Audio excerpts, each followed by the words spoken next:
Praise the lord. మీ అందరికీ దేవుడి నామమున వందనాలు. బాగున్నారా? ఉదయకాల సమయంలో దేవుడు మనతో మాట్లాడుతున్నమాట. దేవుని యొక్క వాగ్దానాన్ని మనం ధ్యానం చేద్దాం. చూడండి, దేవుని యొక్క మాటలు మనం ధ్యానం చేద్దామా?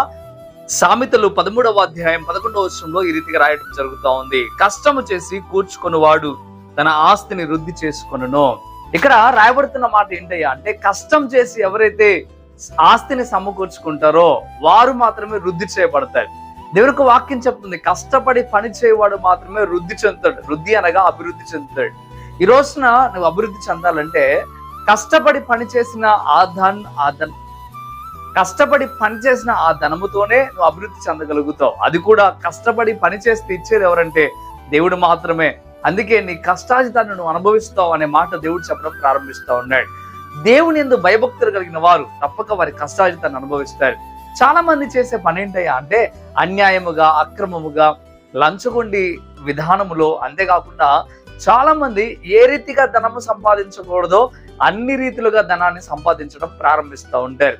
కష్టపడి పని చేసేవాడు మాత్రమే తన చేతుల కష్టాజితాన్ని అనుభవిస్తాడు. కానీ దొంగతనముగా కానీ మరి ఏ ఇతరమైన పరిస్థితుల్లో కానీ ధనాన్ని పోగేసుకుంటే దానిని దేవుడు చల్లా చెదురు చేస్తానని చెప్పడం ప్రారంభిస్తూ ఉన్నాడు. అయితే ఒకసారి మీరు ఆలోచించండి, మీరు ఏ రీతిగా ధనమును పోగేసుకుంటా ఉన్నారు? మీ చేతుల కష్టాజితం ద్వారా మీరు సంపాదిస్తున్నారా, లేకపోతే మాయమాటలు చెప్పి కానీ, లేకపోతే ఈ యొక్క అన్యాయం చేసి కానీ, లేకపోతే వడ్డీ వ్యాపారం చేసి కానీ, లేకపోతే ఇంకొక రీతిలో లంచగొండి స్థితిలో కానీ ఉండి ఒకవేళ ధనాన్ని సంపాదిస్తూ ఉన్నారా? అయితే దేవుడు తేటగా చెప్తున్నాడు, తప్పక మీ క్రియలకు తగిన ప్రతిఫలం మీరు అనుభవిస్తారు. కానీ కష్టపడి పనిచేయవాడు మాత్రమే వృద్ధి చెందుతాడు అనే మాట దేవుడు తేటగా చెప్పడం ప్రారంభిస్తూ ఉన్నాడు. ప్రియమైన బిడ్డలారా, ధనాపేక్ష కలిగిన వాడే అడ్డద్రోవలోకి వెళ్ళిపోతూ ఉంటాడు. ధనాపేక్ష ఎవరికైతే కలిగి ఉంటుందో, డబ్బు మీద కోరిక ఎవరికైతే కలిగి ఉంటుందో వారు సమస్తమైన కీడులకు మూలంగా మారిపోతారు. వారు ఎంతగానో భయంకరమైన ఊబిలోకి పడిపోతారు. యాకోబు రాసిన పత్రికలో చాలా స్పష్టముగా రాయబడి ఉంది, ధనాపేక్ష కలిగి ఉంటే ఏం జరుగుతుందో.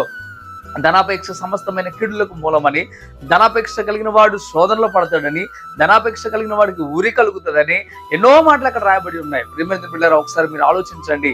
ధనాపేక్ష కలిగి ఉండకండి. ధనం అవసరమే కాదని చెప్పట్లేదు, ధనం అవసరమే కానీ ధనం మీద కోరిక కలిగి ఉండకూడదు. ఉదయకాల సమయంలో నీ చేతుల కష్టాజితం చేత నువ్వు సంపాదించుకో. దేవుడు తప్పక నేను ఉన్నతమైన స్థితికి మారుస్తాడు. ఇంత సేవ చేస్తాను, నేను ఎవరి మీద ఆధారపడకుండా నా కష్టాజితాన్ని నేను సంపాదించుకోవడానికి ఇష్టపడతా ఉన్నాను. రాత్రులని పగలని తేడా లేకుండా దేవుని సేవలో కష్టపడుతూ ఉన్నాను. చాలా మంది కష్టపడుతూ ఉన్నారు. నీవు కూడా కష్టపడు, దేవుడు తప్పక మేలు చేస్తాడు.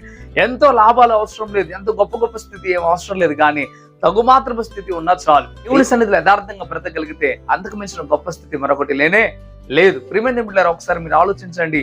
దేవుడు స్పష్టంగా మనతో చెప్తున్న మాట ఇదే, కష్టపడి పని చేయి, దేవుడు తప్పక నీ జీవితంలో గొప్ప స్థితికి నడిపిస్తాడు. ఈ మాటలు నీ జీవితంలో నెరవేర్పు కలగాలని నేను ఆశిస్తా ఉన్నాను. నీవు కూడా కోరుకున్నట్లయితే ప్రార్థనలు ఏకీభవించు. ప్రార్థన చేద్దామా?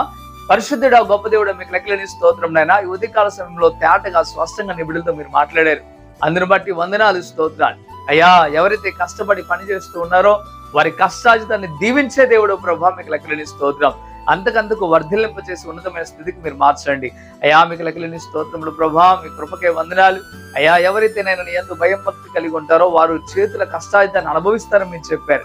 చాలా మంది సంపాదించి పోగు చేసుకుంటారు కానీ అనుభవించే స్థితిలో లేరు ప్రభా. కానీ నీ సన్నిధిలో భయం భక్తి కలిగి యథార్థంగా ఉన్నవారు తప్పక వారి చేతుల కష్టాజితాన్ని అనుభవిస్తారని మీరు చెప్తా ఉన్నారు ప్రభా. మీకు వందనాలు. ఉదయకాల సమయంలో ప్రభా, నీ బిడ్డలతో తేటగా మీరు మాట్లాడుతున్నారు.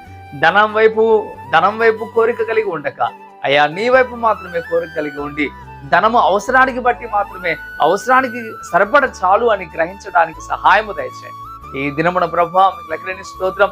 ఈ మాటలు విని ఎవరైతే విశ్వాసం నుంచి నమ్మకం ఉంచుతున్నారో, ఈ మాటల ప్రకారం బ్రతకడానికి ఎవరైతే సిద్ధపడుతున్నారో వారి జీవితంలో గొప్ప మేలు కలుగును కాక ప్రభా. మీకు వందనాలు అయ్యా.